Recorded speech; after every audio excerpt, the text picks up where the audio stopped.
I don't know if this is like a too personal question, like to human level Yeah. question, but it's relating to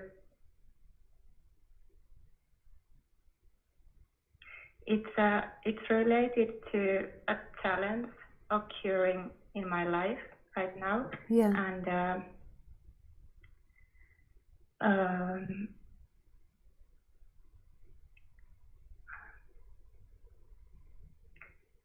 I feel like it's I see there is an opportunity for the growth and For the what, sorry? like to grow in this challenge. Grow, yeah. But a lot of like old coping mechanisms are like taking over me, and I struggle to stay conscious about all of this. Yeah, it's really fascinating when we get poked. So when something happens, can you hear me? I'll try and speak really loudly so you can hear. I don't know if that makes it better.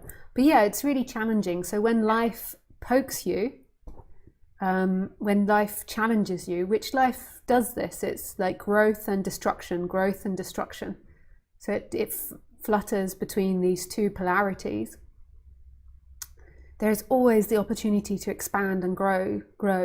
If you look at all the stories that we have in our society, it's often about coming up against challenges and then how we deal with those challenges and how we grow.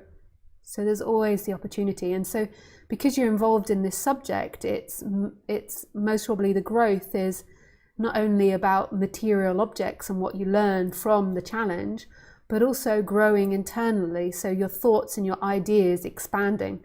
So one thought or idea could be that you are bad or you're wrong or that you're not good enough. And so there can be a seeing of these ideas and an expanding beyond that, like understanding that that's not true. So on the human level, I would recommend like reaching out to people for help, but wise people.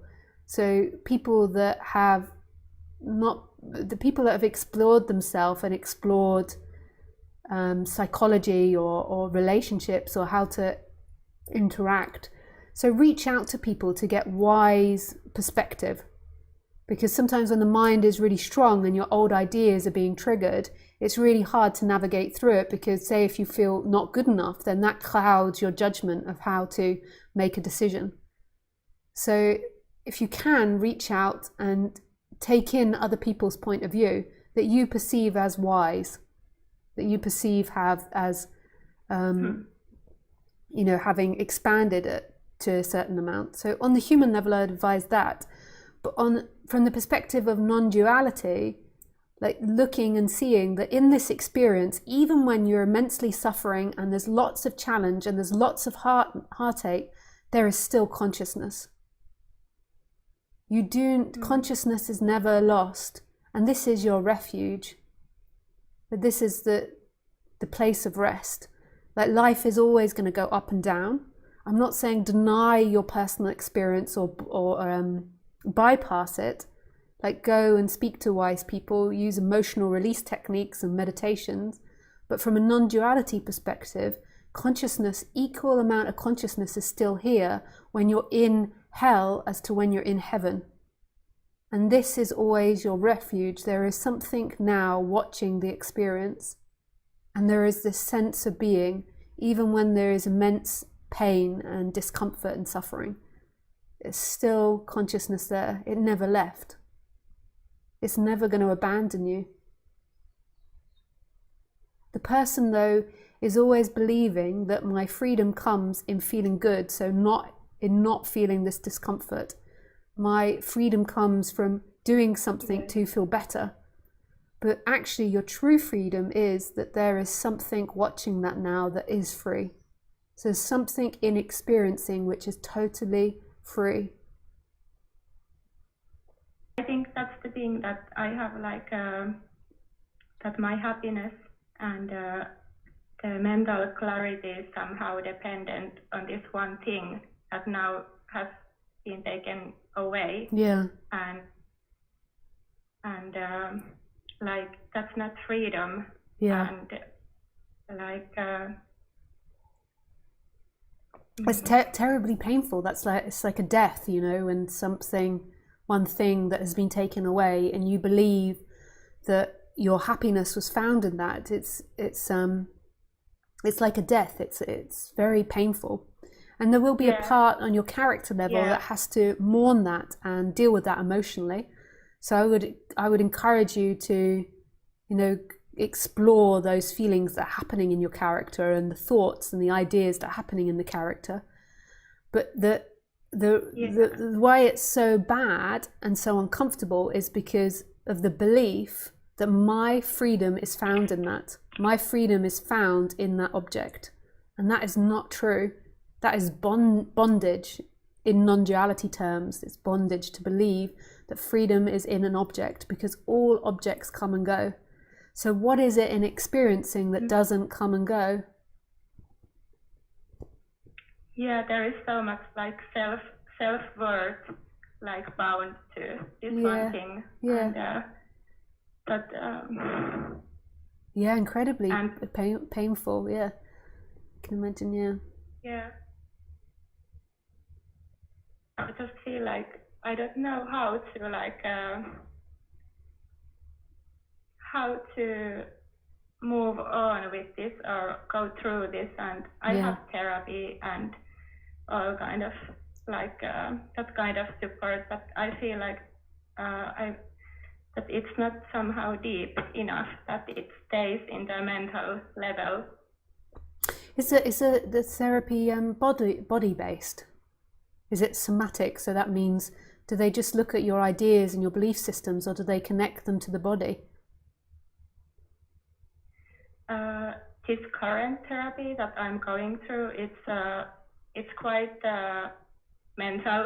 Yeah. Like I have done a lot of body work and things like that, and it's a little bit like I feel frustrated with that. Yeah. Because of that, because I would want to like go deeper into the body and it's good to have mental clarity. So understanding the mental side and your thoughts is good, and that can be really helpful. But you might find that looking also for somebody that does more somatic work, more somatic therapy. Mm-hmm. This might help you go deeper.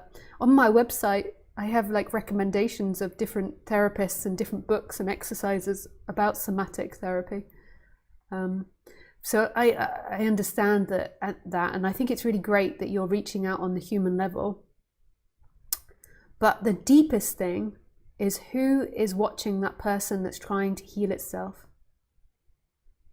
Who are you? So right now, it most probably feels like the consciousness belongs to you. But there can be some form of separation that happens, that the consciousness is looking at you that's trying to heal itself, at you that feels broken. And this consciousness is whole, no matter what happens in the human world. So who is looking at the person? And the sense of the I am, which is in the heart, this beingness. So when you're seeking, though, it's pulled into the dream, it's pulled into you, what you can do, the pain in the body from the emotions, the pain in your mind, the physicality. And then there is something which is watching that, and that is free. And it's not bound to that person. It's in the space of the room, it's in the walls, it's in the ceiling, it's in my voice. It's totally expanded and free. The same with the I am.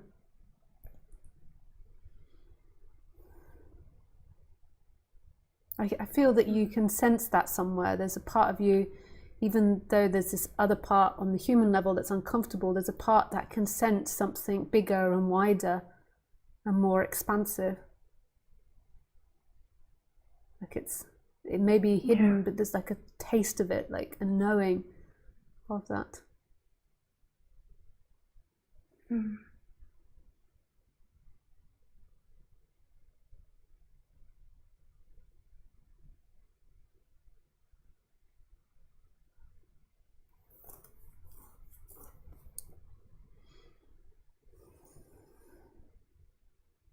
Yeah. I don't know what to say. Yeah. Yeah.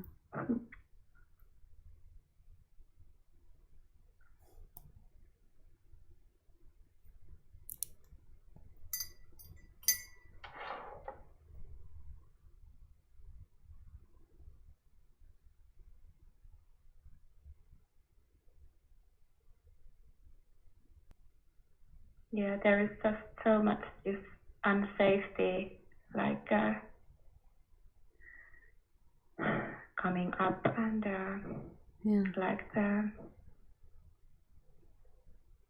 like how can I just be with this somehow? Like can I like bear all these feelings? Yeah. Yeah, totally. Yeah, I totally understand that, and I'm sorry to hear that. That's painful, you know, when it feels like that. And I think everyone can relate. They've had these moments in time where they just feel like life is too much. You know, it's too much to handle and to take. So I really understand that, and I'm so happy that you're doing things on the human level to work with that. But notice that consciousness can handle this. Consciousness hasn't moved, hasn't left you, and the I am is holding all of this effortlessly.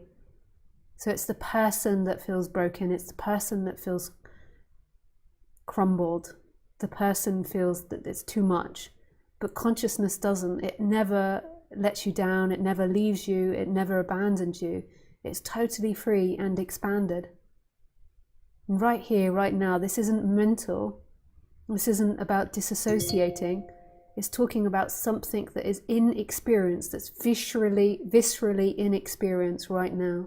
It's in this moment. It's right here. In the hearing and the heard, in the seeing and the seen, in the feeling and the felt. It's in experiencing. And that part of you is embracing and holding everything. It's like the endless lover. It never rejects any part of you.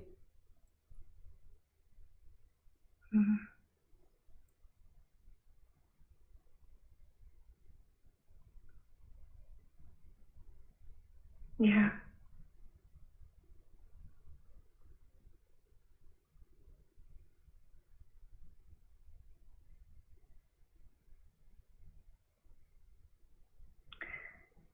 Yeah. Okay. Maybe I just give a space for others, because I think.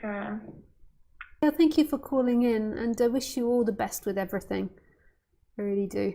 And maybe there's other therapies people can recommend in the comments below, somatic therapies. There is something that keeps coming up at the moment called TRE that you could maybe look into. Yeah. Yeah, but thank you for calling in and being vulnerable. Okay. I really appreciate it. Yeah, thank you so much, Lisa. Thank you. Bye. Bye.